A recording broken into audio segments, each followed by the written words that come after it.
हिंगोली जिल्ह्यातील सेनगाव शहरात आज काँग्रेस कमिटीची एक महत्त्वाची बैठक संपन्न झाली। या बैठकीत आगामी निवडणुकीच्या तयारीसाठी कार्यकर्त्यांना आवाहन करण्यात आले आणि पक्ष संघटना अधिक मजबूत करण्यावर भर देण्यात आला। या बैठकीचे आयोजन डॉक्टर निळकंठ गडदे यांनी केले होते। सेनगाव शहरातील हराळ हॉस्पिटल या ठिकाणी झालेल्या या बैठकीच्या अध्यक्षस्थानी हिंगोली जिल्हा काँग्रेस कमिटीचे जिल्हाध्यक्ष सुरेश आप्पा सराफ होते, तर विनायक रावजी देशमुख यांनी जिल्हा समन्वयक म्हणून मार्गदर्शन केले। या बैठकीत जिल्हाध्यक्षांनी पदाधिकारी आणि कार्यकर्त्यांना मार्गदर्शन केले, तसेच अनेक नवीन कार्यकर्त्यांची नियुक्ती करून त्यांना प्रमाणपत्रे दिली। यावेळी प्रमुख पाहुणे म्हणून प्राध्यापक साहेबराव देवकते, गजाननराव देशमुख, ॲडव्होकेट पोले, प्रकाशराव वाघ, प्रभू आप्पा जिरवणकर, साईनाथ जाधव, अनिल मगर, चोपडे, दत्तराव भवर, परमेश्वर पोले, संतोषराव पोले, बाळासाहेब कदम, बाजीराव गडदे, अशोकराव थिटे, यासीन भाई, अजहर युनुस भाई, उत्तमराव श्रीरामे, दिनकरराव गडदे, सुभाषराव पाटील, गजानन होडबे, मनोहर ठोके, दत्ता ठोके, शेषराव शिंदे, यादवराव थिटे यांच्यासह हत्ता, पुसेगाव, वरुड या सर्कलचे अनेक कार्यकर्ते मोठ्या संख्येने उपस्थित होते। या बैठकीत नगर परिषद, पंचायत समिती आणि जिल्हा परिषद निवडणुकीच्या संदर्भात तसेच काँग्रेस पक्षाला बळकटी देण्याबाबत सखोल चर्चा झाली। तात्पर्य काय, तुम्हाला काय बोलता येते, काय प्रसिद्ध करता येते, तुम्हाला काय प्रेझेंटेशन करता येते त्याच्यावर आहे।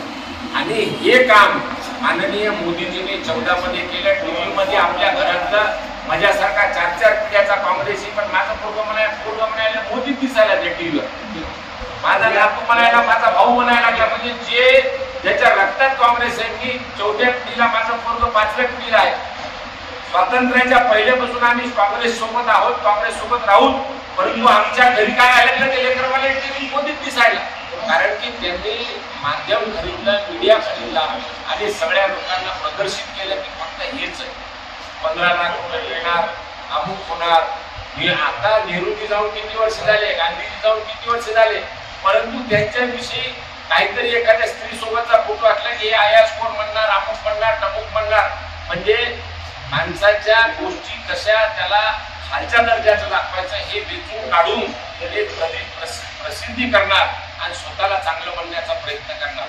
परंतु जे लोक असं करतात ते फक्त एवढंच करू शकतात, काम करू शकत नाही। मागच्या 70 वर्षाच्या कार्यकाळात जेव्हा भारतामध्ये सुई म्हणत नव्हती, आज राहुलजी गांधीचे जे वडील आहेत, राजीवजी गांधी यांनी संगणक आणलं, त्याच्यानं अतिशय 10 पिढ्या आपण बदलल्या गेलो संगणकामुळे फक्त एका, म्हणजे प्रत्येक गोष्ट एका बटनावर व्हायला लागली। तुम्हाला जग या मोबाईल मध्ये दिसायला लागलं, जी गोष्ट पाहिजे बटन दाबलं, त्या गोष्टीचा ते ओवा पकडणार नाही, ते विनाकारण बाकीच्या गोष्टी सांगतात। आणि ते असं सांगून प्रत्येक वेळेस असं सांगू 2 वेळेस 3 वेळेस 70 वर्षाच्या कालखंडामधला एकही वेळेस इतकं करप्शन झालं नाही तितकं या मागच्या 5-10 वर्षात झालेले तुम्हाला दिसून येतं।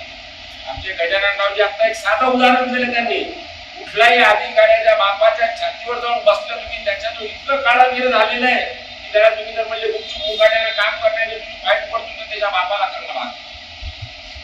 आपल्याला सगळं कळायलं पण आपल्याला ओळख झालं, आपण झालो 4थ्या पिढीचे मर्सिडीज वाले। आदत पडली 10 वाजता उठायची, आपल्याला त्या दिशेला नाही जायचं, म्हणून सगळ्या गोष्टी अशा अफरातफरी झालेली आपल्या पक्षामध्ये। याच्यासाठी आपल्याला प्रत्येकाला सर्वात पहिले आपण कुठच्याही घराशी आपण संबंध करताना मुलगी देतो किंवा मुलगी घरात करतो तेव्हा आपण पाहतो परिवार कसा आहे, यांनी कुणाची तर डाका टाकला का, हे नंबर 2 मध्ये काम करतात का, याच्या घरचं कोणी दारू पिते का, कुणाचे पैसे बुडवले का, तर आपण त्याची मुलगी करतो आणि मुलगी देतो। तसं आपण कोणत्या पक्षात राहायचं हे आपण ठरवायचं। आपण पहिलेच आपल्या पक्षात आहोत, परंतु या नवीन पक्षामध्ये आमिष टाकून लोक त्यांना जबरदस्ती ओढत आहेत, त्याला बळी न पडता आपण आपल्या पक्षाची कारकीर्द चांगली आहे, आपण आपल्या पक्षाचा गर्व केला पाहिजे। प्रतिनिधी महादेव हरण, NTV न्यूज मराठी, सेनगाव, हिंगोली।